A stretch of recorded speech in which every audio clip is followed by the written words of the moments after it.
Greetings, everybody, and welcome to Conversations with Carp. I'm Steve Carpenter, Sports Information Director at Hutchinson Community College, and your host for this podcast. We created Conversations with Carp to keep Blue Dragon Nation in touch with the new normal of Blue Dragon athletics, and every once in a while we are taking a look back as we talk to some of our past athletes. And today we are going to catch up with a true member of Blue Dragon royalty. He won national championships in two different sports. He hit the game-winning shot in the 1988 national championship game. He was chosen to the Blue Dragon men's basketball all-time 75th anniversary team. He has twice been inducted into the Quarterback Club Hall of Fame, and heck, he's even found time to compete in the Olympics. And of course, I'm referring to the one and only Steve Fritz. Steve, welcome to the show, and thanks for taking some time to talk with us. Well, thanks for having me. Before we get going down memory lane and with you, this could end up being a really long show with everything you've done at Hutchinson Community College. But first, let's get everybody caught up with you and where you are right now. Family's doing good. My oldest boy will go to Nebraska Kearney next year to play basketball. Youngest son will be a junior at Wamego High School next year. I am currently assistant girls basketball coach at Wamego High School. This past spring would have been my first year as head track coach for the high school at Wamego, but that was, like with everything else, cut short after about 2 weeks. And then this fall, I'm going to start something new where I will be a business teacher at Wamego High School as well. So a lot of good things even during this time and some new things on the horizon that will be of a challenge, but I think will be very rewarding in the end. That's awesome. So what's the new normal like? Everything, life changed in the middle of March for everybody. We here, we're right in the middle of the state tournaments. So what's the new normal like for you?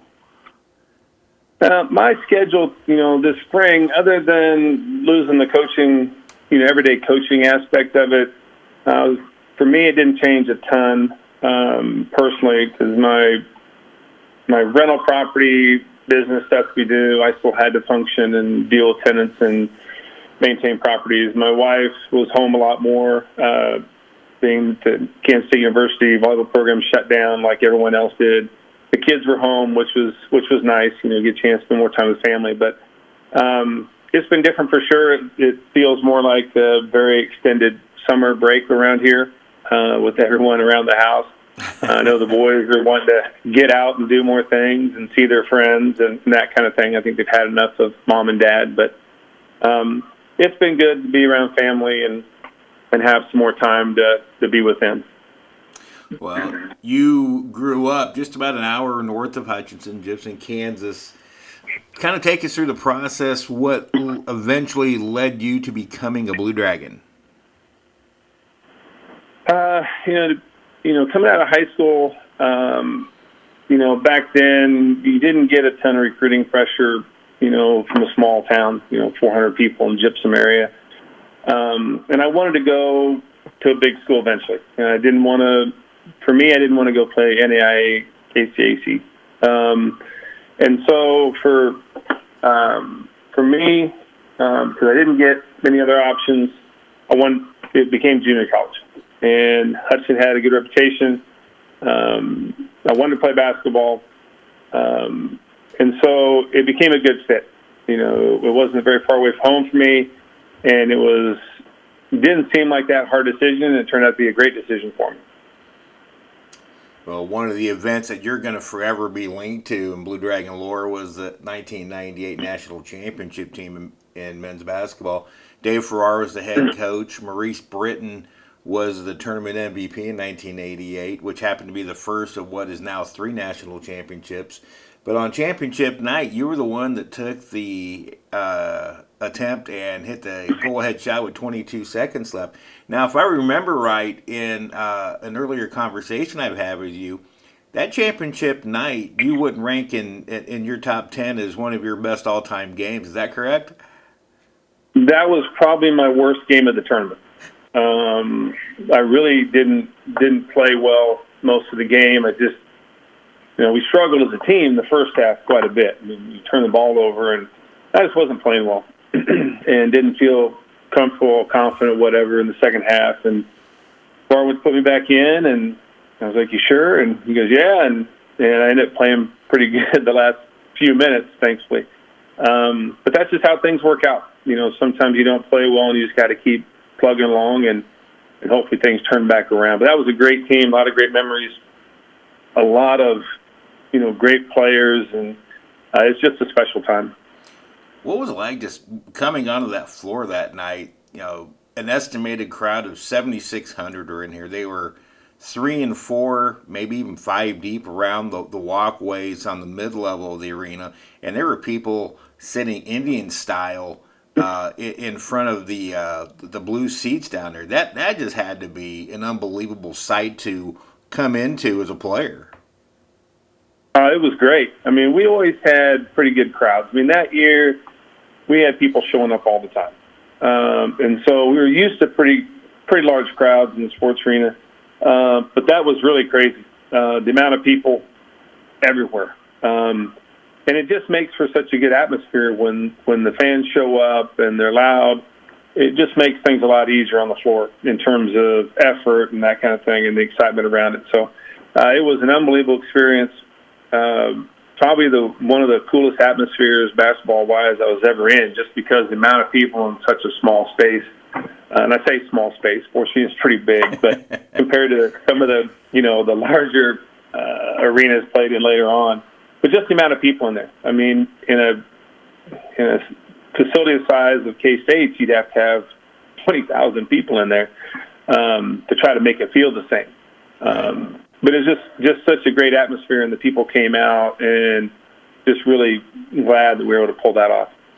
Well, there's always two parts to the lore of the 1988 National Championship game. First, there was Njcaa with 22 seconds left, which was a 3-point play, put the Blue Dragons up 76-74. That around here is simply known as the shot. Then you had to endure the wait. Of course, to let everybody know who doesn't know about the wait, was as time was running out, it was Njcaa's last attempt to tie the game.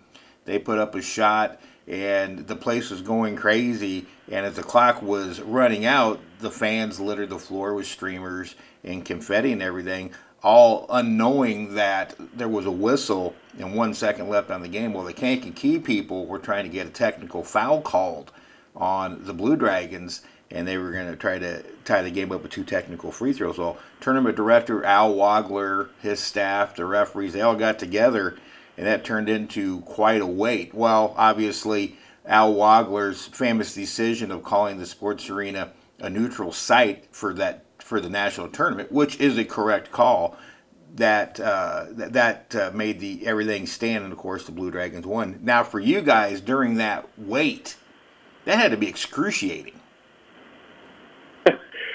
Yeah, I mean, you go through all the emotions of, you take the lead, you survive a shot, you think you have it won, and then you wait. And it's a crazy situation, and that's an uncomfortable situation for everybody. Probably the most uncomfortable for the person making that decision on the rule, because you're no win in that situation.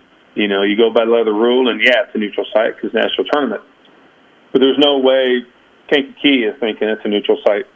And so it's hard because at that point, you work to get to that point in the game, and you think you have it won, and what happens next is totally out of your control. And athletes never want it to be totally out of their control. They want it to be decided on the court and not based on something outside of it. So it just kind of adds to the whole thing. The crowd and the ending, it makes it where you definitely aren't going to forget it. Yeah, and it was, like I said, I wasn't living in Hutch at the time, but I've heard that story from so many different people, and I couldn't imagine what you probably could at that time. I think the conversation took about 10 minutes. You could probably cut the tension with a knife in the building that night. Oh, yeah. Everyone was, you go from complete hysteria to, What did we just do kind of thing. And it was just tough. I mean, you just got to wait. And, it probably didn't take near as long for the decision to be made as what it felt like at the time, because you just stand around just waiting, and there's nothing you can do about it. So you just counting seconds until the person makes the decision, so you know what's going to happen next and how you have to deal with it. Well, as if winning a national basketball title wasn't enough for you, 1988 was a pretty exceptional year in the life of Steve Fritz. Right after basketball season, you jumped onto the track with Coach Pat Becker, and a couple months later, you won the Njcaa Decathlon Championship. So let's talk about that experience for a minute. The two things, track and basketball, are so much different in terms of atmosphere and everything else.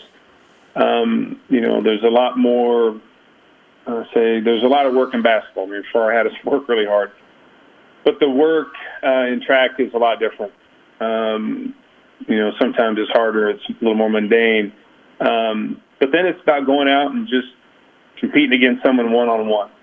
You don't have anyone to fall back on. So if you don't do the work, if you don't handle your business, nothing good happens. So there's more pressure in that regard. I enjoy track. I enjoyed the competition, and always wanted to go out and beat whoever I came up against. And so that part was fun.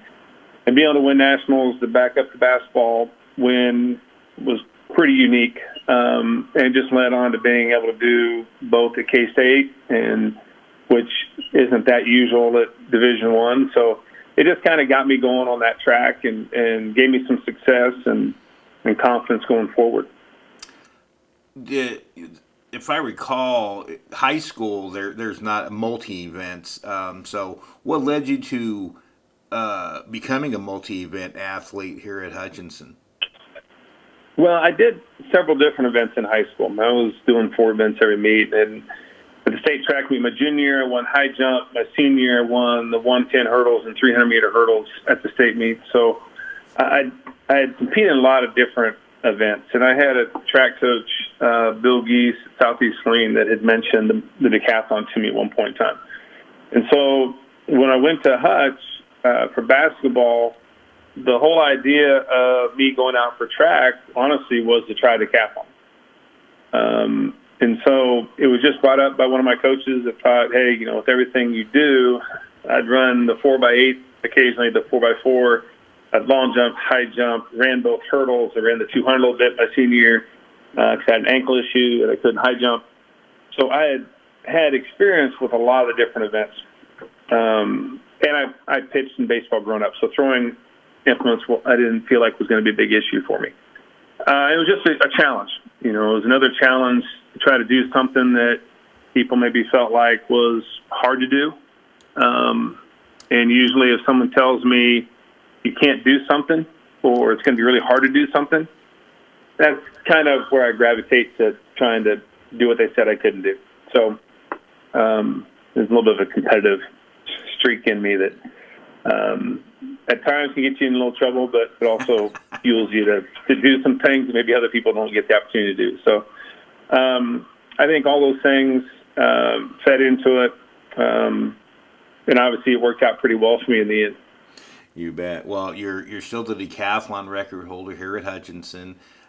You mentioned you went on to Kansas State. You were the Big 8 record holder in the decathlon, and of course that will always stand since it's now the Big 12. But through all that, from Kansas State, you went into international competitions, and ultimately, which led you to 2 extraordinary days in Atlanta in the 1996 Olympics.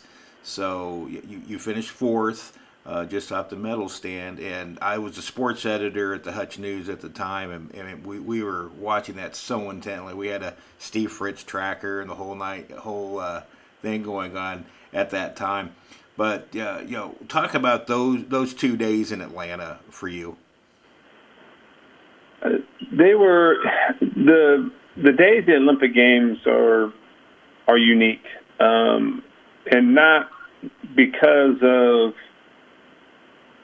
how to put it. The days in Olympic Games and days versus World Championships are pretty similar. They're 8 to 10 hour days in terms of competition because of the amount of people there. It's all the other stuff that goes on around it. And, it was in such a unique situation. We'd had Olympic trials in Atlanta, and it was hot. It was so hot down there for that.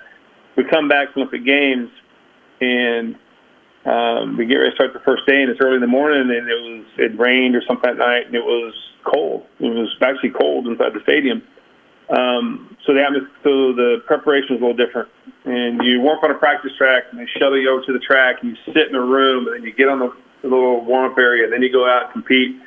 And it becomes all about just managing things around you.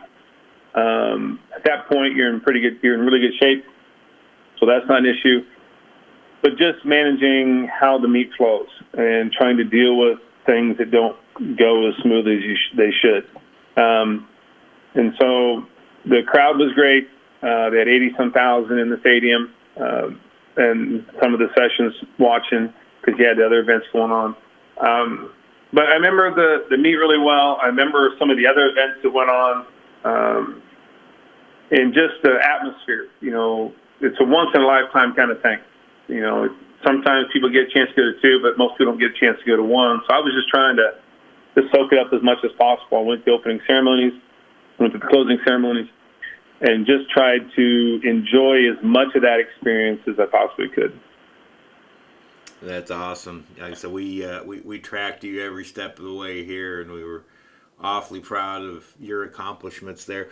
Well, what mentioned earlier that you were named to the all-time 75th anniversary team. We did that in 2006, and then your inductions into the Quarterback Club Hall of Fame, where in 2012 you went in individually, and in 2019 you went in as a member of the 1988 National Championship team. And yet I only got you back here for one of those three events. So, full disclosure, it wasn't Steve's fault. He wasn't ducking us for the 75th anniversary night. You were at that time coaching at Kansas State, and I believe that was conference indoor meet weekend, so you obviously couldn't be there for that. Your father stepped in for that one. And then on your individual induction night, you're home with the flu and a high fever, and Susie had to step in for you. And I always kind of felt bad for Susie that night because of all the teams that we were playing for Hall of Fame induction night, it was her junior college alma mater, Barton, that we were having induction night. So I always kind of felt bad for Susie about that. But that just those three things really tells you what we think of you here at Hutchinson, Steve. It was a wonderful experience for you, and it's a wonderful experience. But just looking back, what do those 2 years here at Hutch mean to you? Well, they set me up for everything that happened after that. That's where I got started. That's where my path that led me to everything I accomplished afterwards. That's where it started. And without that, who knows where I'd be. I feel bad that I haven't gotten back to as many things as I should have over the years and the different celebrations and stuff. And when I got into coaching, I take it really seriously, and I always feel bad. I feel bad on both ends. I feel bad about not getting back to those celebrations because I want to be there and see everybody. And then I feel bad if I miss out on my athlete stuff. And you bet. The first Hall of Fame thing with the flu that's the only time I ever had type of influenza, and with everything going on now, that was kind of opened your eyes to how sick people get sometimes with things. About the fourth day in bed when I missed a K-State track meet, my wife was finally going, maybe you are really sick. It took me missing a track meet at K-State for her to, I think, realize it. But I was glad that I got back to the last one, when the team got inducted. Wish we could have had a few more guys back for that. But, I've been on the not being able to show up side of it as well, so I can't, fault anyone for that. But it was a great experience. Wouldn't trade it, and it set me up for everything else down the road. Well, Steve, this has been great, and I always enjoy talking to you. We could probably go another hour and not repeat a thing. Again, thanks so much. It's been an honor. Thanks so much for taking some time to talk with us today. Sure thing, anytime. That's going to wrap up another edition of Conversations with Carp. My thanks to Blue Dragon Hall of Famer Steve Fritz. We'll talk to you again soon. So long, everybody.